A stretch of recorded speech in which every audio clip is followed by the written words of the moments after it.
This is about as telepathic as I think I've ever seen my players be, quite simply.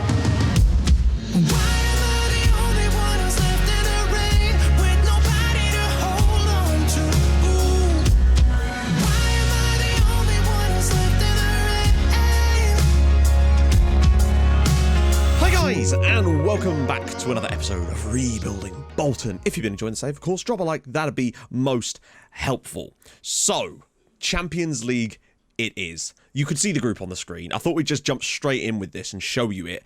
I actually don't think, we were a pot 3 team, remember, so we've gone from being a pot 1 team to a pot 3 team, and frankly, I think we did pretty well out of that, to be honest. Atletico, obviously the best team in the group as far as like the coefficients wise, but to get Fenerbahce as our pot 2 team is an extremely good stroke of luck when you look at who it could have been. Juve, Monaco, obviously not Chelsea because England, Porto perhaps, but they reached the final last year, Lazio, their known pushover, Real Madrid and Barcelona.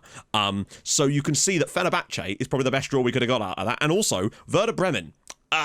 Yeah, I mean, obviously they've done well enough to get in the Champions League for sure, and I think there probably are still easier teams we could have had, maybe. I mean, Shakhtar, Zagreb, perhaps Brugge, but still, I'd happily take this group, and I think there's a really, really strong chance of us getting out of this group with good results, and I think it is going to be a battle between us and Atletico to see who can win this group, and with the right players and the right positions and whatnot, I think we can definitely make that stuff happen for us, because we look good at the moment. Not only that, but the first game, today's episode, is going to be West Brom in the Premier League, but the second one will actually be the toughest game in our group, away at Atletico. So if we were to get something there, it could really set us up for a great trajectory going forward. You'll also notice that Emil Smith-Rowe is the best assister in the tournament, playing for FC Copenhagen. That is different. I'll give him that. Now, we have had some games off camera, of course, which I will show you in a second, but also there's been a signing, sort of, loan signing. This is he. This is Connor Israel, a German, who has come in on loan from Dortmund for the rest of the season. I was looking at right-sided players. You'll notice that he's left-footed. Don't worry, he has a reasonably strong right foot as well, so he will definitely be able to do a job for us on that right-hand side. And there was a guy at Milan I was looking at. It would have cost us about £50 million, and I was just unsure as to whether I wanted to make the deal because I wasn't completely fully scouted on the guy. So I figured we'll wait, do what I did before, get a loan signing in to cover the position while I do a bit more deep scouting and maybe look to him in January potentially as far as, or just look to even for next summer, quite simply. So we brought Connor Israel in on loan for the full season. We're only paying his wages. So I think this is a solid loan deal for us, quite simply. Great acceleration of pace, agility, decent physicals, 6 foot tall. Yes, I know he's left footed, but he's got a decent right. Crossing of 15, dribbling of 17. Lots of things I really, really like about him. And I'm actually amazed that Dortmund would let him go out on loan to us, essentially, not for free, but damn near close to being for free. Unfortunately, things didn't get off to the best start for these off-camera games. Great ball through from Sandoval. Keeper gets a bit confused here. Greenwood gets the shot in and then deflects back into the path of Marcus Rashford, and it was 1-0 Manchester United. And then before we could sort of really react properly, on the stroke of half-time nearly, Manchester United were able to make it 2-0. Some really nice football in and around the box. Lovely ball across the top again from Sandoval, and Anthony, who's just a god, made it 2-0 to Man United. I don't think we were actually that bad on the night, and on another day, I think we probably get a draw in this game. We just weren't quite good enough to take our chances, but all in all, I think performance-wise, we were pretty good, particularly in the second half, and maybe deserved more out of the game. But you can see, yet again, Kang still was absolutely godlike in this game. He is ridiculous this season, and I think my prediction about him being player of the year in the Premier League is likely to come true, and I think he could genuinely get 10+ man of the match awards this season. He's that good. As next up, we hosted Everton. Kang's ball was put in. Demaran rising highest among the 4 Everton defenders to make it 1-0. And that was actually all she wrote. I think there was enough chances on the night to maybe grab another goal in there. Defended reasonably solidly, though. And that's the main thing. Koch and Demaran doing well. Kyle Wilson returning to the side, building those links up. Good result. Deserved win. Only 1-0, but hey, we put 5 past Watford. It was a very similar story against Arsenal, but watch this for like This is about as telepathic as I think I've ever seen my players be. Quite simply. Watch what Bala does here. There's no way he can even see this. Just backheels it straight to Kang. Kang unleashes a strike in off the post in the second minute for Bolton 1, Arsenal 0. We definitely deserve to probably score again more in this game, but once again we were able to get away with a 1-0. Arsenal didn't have a single shot on target in this game. The defenders were absolutely sublime across the board here. Kang once again man of the match. That's 2 he's now racked up, and he's been close for a few more as well. So, you know, not been emphatic wins at home, but barely conceding any chances, barely conceding any goals, and statistically we'll like to grab a few more anyway because we got 5 against Watford after all off of a bit less. So that does actually leave us 5th in the Premier League, given that we've won 3 and lost 1. Losing at Manchester United was a bit unfortunate, but we've won all 3 of our home games against Watford, Everton and Arsenal. I know they're down there in the league at the moment, but we know they're good sides that were in and around that top 6 last year. So for us to beat them albeit with the scoreline somewhat tight, relatively comfortably at home in the league like that, and still look pretty good away at Manchester United. We were in that game, it's just, it didn't go our way that time. I really do have a lot of confidence for us. We just need to start scoring a few more goals, because we're making the noises of scoring the goals. We're just not quite able to finish them at the moment. Kang, highest average rating in the league, joint as far as Player of the Match awards as well. I genuinely think Premier League Player of the Season, Kang Dong-hee, mark my words, this season. I'm going to predict it now. He's going to get 12 Man of the Match awards this season, genuinely. Unless he gets injured, obviously. But he is phenomenal. And I think part of the reason is because he takes set pieces, and any kind of connected header from a set piece that goes sort of near the goal counts as a key pass. And I think that might bump his ratings up slightly. But even when he doesn't do that, we still seem to find that he's just controlling things and looking outrageous. At the end of the day, he still scores goals for the team when he's playing deeper. So we can hardly deny that. He's been phenomenal for this team so far. And honestly, I know that there's a lot of love for people like Kim, but I feel like as far as things like potentially choosing managers for next saves, I feel like Kang has got to be massively in the conversation for that, the legend he's been. Right, West Brom today, tough. I say tough. It's not tough. By the way, we had a friendly in the international break against Salford City just to keep the intensity levels up. So I want to make sure that we've got the correct lineup set up here, which we don't. Although I am going to start Israel for today's game to rest out people for the Atletico game, but I don't want to rest too much. We've got to sort of, at this point in the season when the fitness levels are so high, we need to take advantage of that.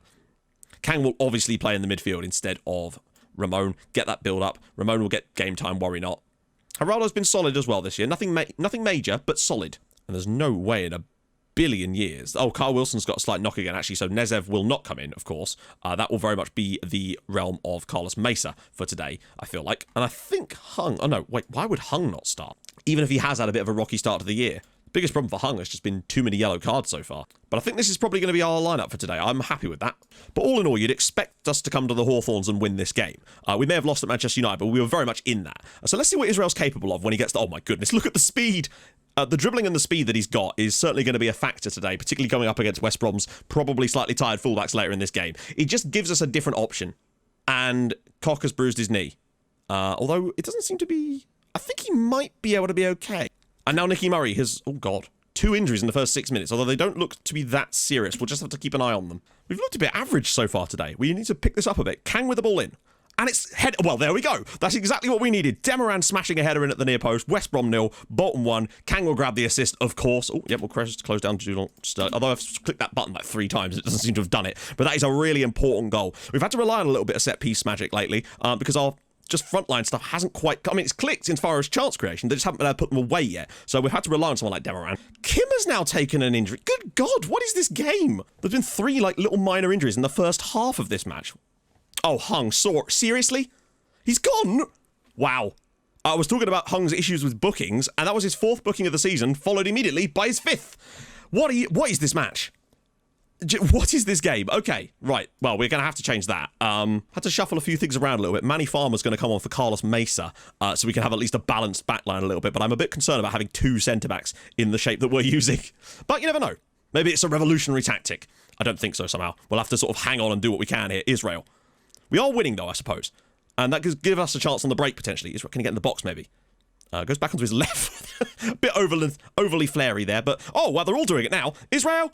Farmer! And it's in at the back post. He's just come off the bench, Manny Farmer. It's West Brom 0, Bolton 2. The 10 men now take a 2-goal advantage. Wonderful play from Kang and Israel, pulling out all the Jedi mind tricks there with their little flicks. Look, like, so unnecessary from Israel there. And there's me criticising him, and Kang's like, hold my beer. I'm going to do the exact same thing. But this is a great pass from Israel with his right foot. Farmer just off the bench, back post. Nice to see him back in the team and scoring again, I suppose. We're 2-0 up at West Brom now with 10 then. Well, we got a 10-man boost of our own. West Brom haven't offered a lot, but I think us being 2-0 up, it's crazy actually, considering how little we've created in this game, that this is the one that we're 2-0 up in. But Demaran and Farmer have given us the 2-goal lead. Let's just keep going, I suppose. West Brom have got a lot of work to do. They're going to leave gaps. Can we do something good here? Still a bit annoyed at Hung, though. His discipline this season has been trash. To get 4 bookings in 5 games, when he wasn't that bad last season. I think he only got like 8 in the full season. He's been really... ill-disciplined so far this year. And technically it's 5 bookings if you think about it with the second yellow. That's me. But pleased to see Israel getting on the assisting table so far, which is nice. It was good vision from him to pick that pass out. And Macania climbing through a crowd of bodies. But I always feel like we've got goals in us from a counter-attacking perspective. Kim's ball through, cleared. Oh, hello. That's actually quite a good clearance. Right, we've got a bit of problems now because it's 3-on-2. We need the right tackle here, and he doesn't. Or does he? Oh, they nearly did.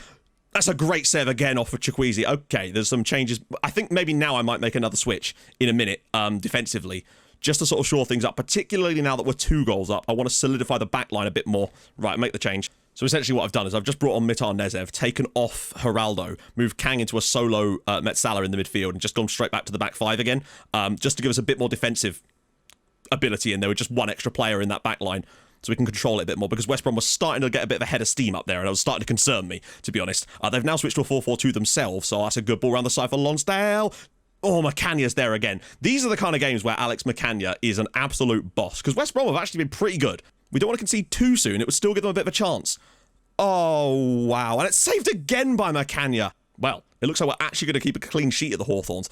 West Brom did improve in the second half. Once they started to adjust to the fact that we had less men, they definitely got better. And we just given them a corner. No, that's over. It's West Brom 0, Bolton 2, as City just losing the last minute against Everton. And Macanya thoroughly deserves that man of the match award. We weren't that great.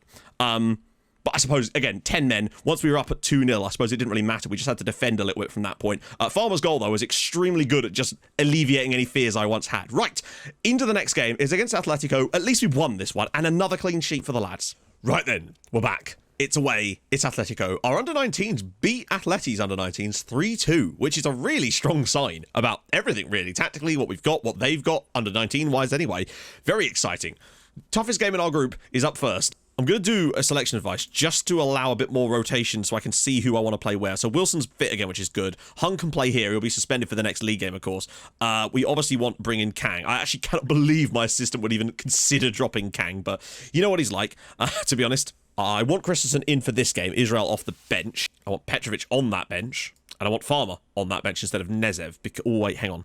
With that in mind, actually, I'm going to bring Hernandez not on the bench then. Oh, no, hang on. We'll take... Yeah, there we go. So that's better. So Petrovic, Farmer, Israel, Hernandez, Mesa, Ramon, and Veselin Ivanov, the man in it, who is the brilliant man.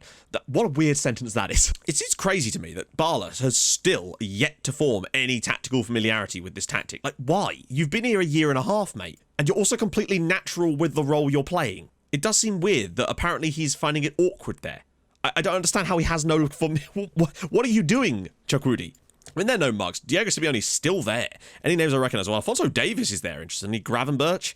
Anyone else that I super recognise? Sebastiano Esposito is on the bench. They've got Isekberg Johannesson as well, the Icelandic legend. Pieri as well as a name I recognise too. So we'll see. We need one of those games where we play like we did against Barcelona, where everything just clicks in, and we've got the right personnel on the pitch to make that happen for me. All of the guys that I've associated with the sort of the key factors in those results are on the pitch, plus a few extras now with Koch and Geraldo just looking a bit better this season as well. I think we've got a real chance at making something happen here, but you just never know. Hopefully we don't pull a Liverpool performance. Be nice to see Kim get back to scoring. He hasn't actually scored since the opening day against Watford, interestingly. He's looked good. Oh, look at this from Ezra Koch, driving into the midfield. Atletico giving us a lot of space here, though. Look at this again. Kang in space. Players are going to find little pockets, and it's one thing you can't do. It is one thing that you cannot give this Bolton team is little space in that midfield. That's where things start to get dirty, which is what we kind of expect from us in games like this, is just to be a counter-attacking threat. That's an excellent pass out, though, to Morales. Should be well-marshalled, though, as Hung with an absolute... God, no wonder he's got booked so many times this year with tackles like that. He got away with it that time. Kim, here we go. Back for Kang. To Murray. Back for Kang again. Nice ball out for Christensen. Oh, it's not actually, is it? But here we go. Just a chance to control the possession a bit more. I wonder if turning it off of the work ball into the... turn off pass into space for today might work. Geraldo for Christensen. Can he find a pass, though? He's into the box. Bit of space for him. All across, and it's... Oh, and it's... I think it was Barla, actually, that gets the shot in there. Impressive for some of the lads so far. That is a dreadful clearance from Macanya. I can't even fathom why he would do that. And I imagine that's because we're about to concede from it. Yep. It's like the game does that. I loathe that so bloody much. I really do. Because there's no reason why my goalkeeper would do that, given that we have specific instructions to distribute to certain players, and then they just... And when they do it, you know you're going to concede a goal. It's just frustrating, that's all. Particularly as the latest update said that the goalkeepers would pay more attention to that sort of stuff. Like, who is he passing that to? Oh, that's annoying. But we move on. Frustrating. We have to just accept it and move on. Shame, though. I don't think we played that badly. We're in this game. Very evenly in this game. 34 degrees. Jesus Christ. It's extremely hot there. Yeah, we've been very involved in this match. Because if we were to get a 1-1 draw in Spain, that would be excellent. Geraldo. They're well defended, though, so far. Oh, that's good. Oh, God, Nicky Murray's getting in hard on his man. Nice little touch step now. Oh, lovely. Bala! Oh, yes. Chukwudi Bala. Second goal of the season for him. Lovely assist from Christensen. And within 8 minutes of the start of the second half, we find ourselves level at the Wanda Metropolitano. That is an excellent goal from the lads. All comes really from Nicky Murray just getting stuck in on the fullback here. I did actually tell him to man-mark the guy at half-time, and I don't know if that's made a difference here, but it's the way we break this down. Geraldo finds a lovely ball. Christensen pops it around the side, and Bala, first-time finish. Exactly what you want to see from Chukwudi, and that's our leveler. Very, very important. I think deserved too. So, an hour gone in Spain, it's 1-1. And this is a really good sign for me. How close we're keeping this match. We're looking threatening. We've looked pretty good defensively for the most part against a really solid side. And this is the kind of teams you have to beat to have any success in Europe, quite simply. Tellus Magno, blocked, and cleared by Kang. We're very much witnessing... Oh, look at this.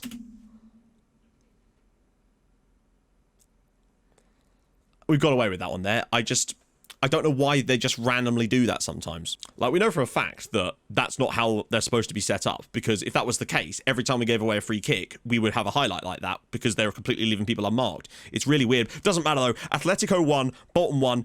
It was a fairly even game right up until that random free kick thing towards the end, and I think we still deserve a point out of that game. I think we've done well defensively for the most part in that one. Bala's goal was very, very important. Frustrating the way that Macania basically gave them their first goal, but it doesn't matter. Getting a draw away at Atletico, for me, is an extremely good result, and definitely gives us something to build on for the rest of this group now. Getting the hardest game out the way early and getting, I would say, a positive result in the match is extremely good signs, and we look pretty good just in every game for the most part. Next episode, we've got Werder Bremen at home and Fenerbahce at home. Two very, hopefully, winnable games in the Champions League, which we must win. Give ourselves 7 points after that.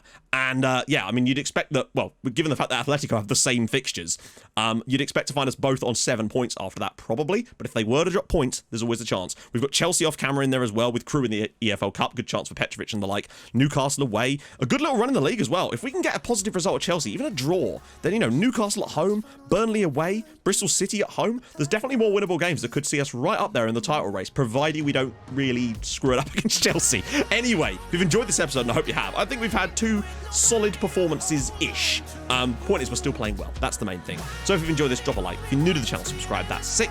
I stream on Twitch Tuesdays, Thursdays, Saturday, 11 a.m. You know the drill. Head over there as well. And yeah, thank you so much. I will see you guys very, very soon. Hold your gun. Capybara. Bye-bye.